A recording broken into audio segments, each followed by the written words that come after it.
Hi, this is Chef Chowder Dave. Okay, I'm here actually enjoying my chock full of nuts. It's quite good. At any rate, tonight I'm going to make a country chowder. It's going to be ham and potato chowder. So let me start with the double Dutch oven here. This is a Mario Batali cookware, and I'm very happy with this. So what I'm going to do is I'm going to start sauteing the onions, and we have celery. Come over here for a minute.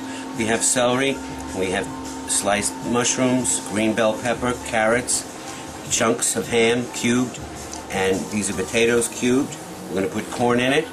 We're going to put garlic in it, tomatoes, and then we have thyme and sage and salt and pepper, and of course we're going to put butter to make a roux. Okay, so these don't really need to fry. They need to just become translucent. And I'm going to put in the broccoli as well. So let that start up. Okay, this is not broccoli, this is celery. It shows you what happens when I drink coffee. I should be drinking scotch. Then I wouldn't have made that mistake. At any rate, reality can be very scary. Okay, so now this is starting to sear up a little bit. Okay, so now this is what we want. This is the look we want. Okay, I'm going to put in this butter next. This is the equivalent of a stick of butter. Let that melt and coat everything there. And then what I'm going to do is kind of make a roux with this before I put in the other ingredients, so that the flour will cook a little bit, so that we're putting in chicken broth and we're putting milk in here.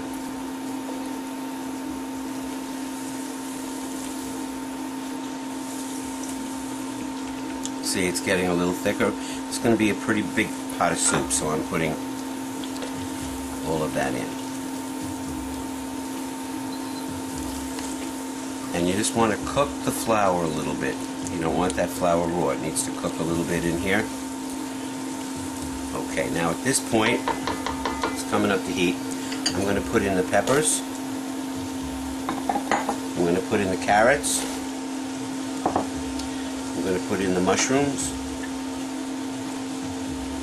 I'm going to put in the tomatoes, which is a fresh tomato cut up. I'm going to throw in the garlic. Everything goes in here at once. This is actually a leftover meal. You have ham left over in the fridge. What you do is you cut it up in chunks, and you can make this delicious chowder. And it lasts in the fridge, 3 or 4 days. And you can freeze this. Okay. Stir that around, and this just has to work for about 2 minutes or so. Alright, so now this is working nicely here, and there's just a little bit of brown on the bottom, which is good because that's going to add some flavor. And at this point now I'm going to put in the chicken broth. I'm going to raise my heat. Okay, and then I'm going to put in the potatoes because they have to cook before we put the milk in. Okay.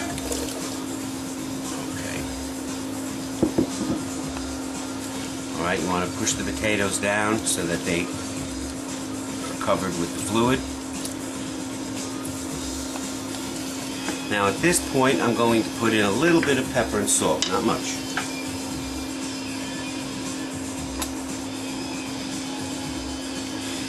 Okay, and I'm going to cover this and let it simmer for about 10-15 minutes.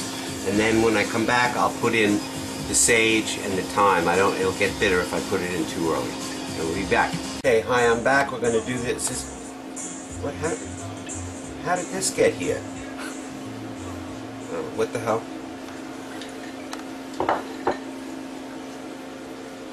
Manna from heaven. Okay, now. Oh, this looks beautiful. Okay, this is exactly what we want. I have it on low. Now I'm going to put in the ham. Alright, and how we check this, the potatoes are fork tender, and that's a fork. That's really a fork. This is like frightening. Okay, the carrots are fork tender. and then it's beautiful. So press that in gently so you don't crush your potatoes. Now at this point I'm going to put in my thyme. I'm going to put in my sage, a little salt. The ham has salt in it, so I don't want to put too much salt. Some pepper. Okay, then I put the corn on the top. Now this is frozen corn, you know, the kind you buy in a bag, and I like it not too soft. All right, now we're going to stir this around.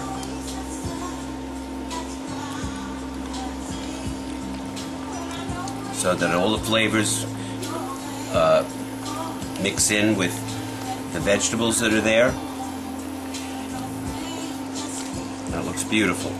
Now, I've heated the milk. It goes in at the very end, and I've heated the milk. We don't want it to curdle, because this is a chowder. You could eat it this way with more turkey broth or chicken broth or whatever you want, but this is 2 cups of milk, and that is going to really make it a nice creamy chowder. Delicious. Now, I just want to taste this.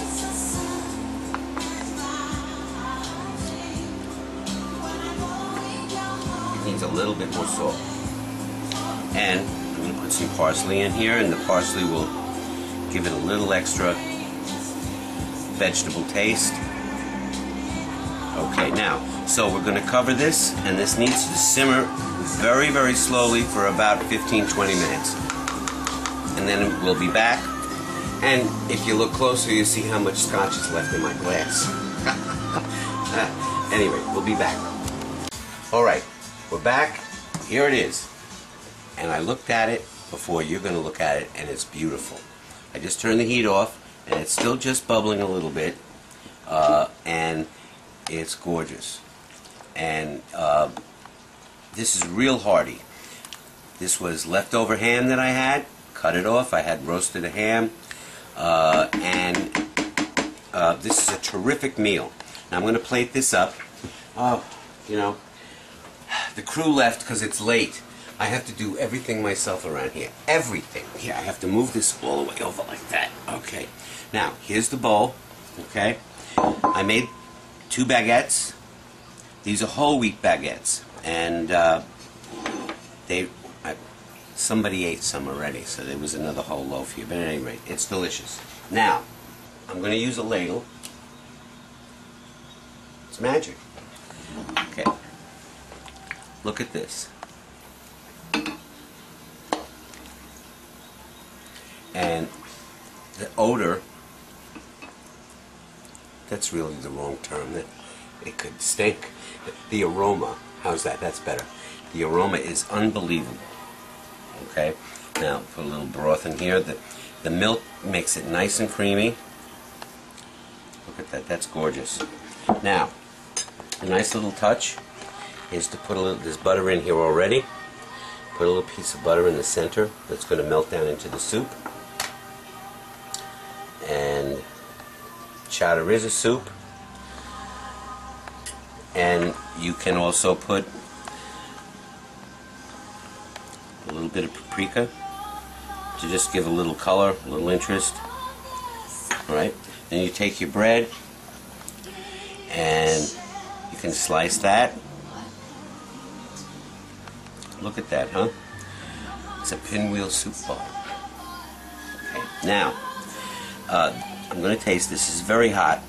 First I want to just taste the broth. I have to do what Emily Post, you know, we had the Emily Post about etiquette. You're supposed to make the spoon go away from the body into the bowl. Little does she know that when I get to the bottom of the bowl and no one's looking, I put it on my lip.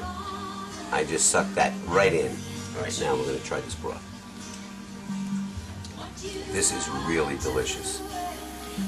You can taste the ham, you can taste the potatoes, the carrots in the broth, the celery. I'm going to try a little piece of ham and some.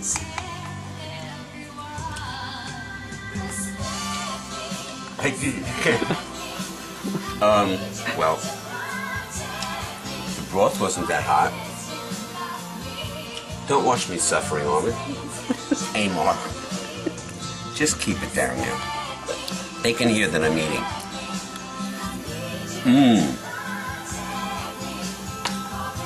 This is a wonderful chowder for wintertime. It's good in the summer, but it really is terrific in the fall, especially when it's cold outside. You make a fire, have some nice bread. This looks like, I don't know, it looks like an airline.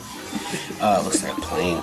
At any rate, it's delicious. I'm very happy the way this came out, and I'm planning to have some of this tomorrow. And it always tastes better on the second day.